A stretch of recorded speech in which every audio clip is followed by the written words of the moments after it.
exposure. Here is an image. This tutorial is about how to edit an image in Photoshop.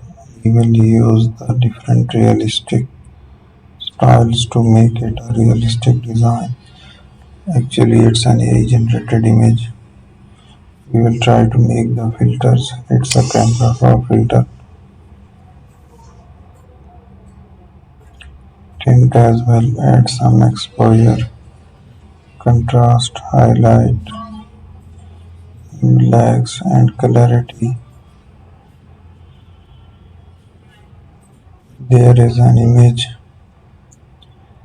curve as well.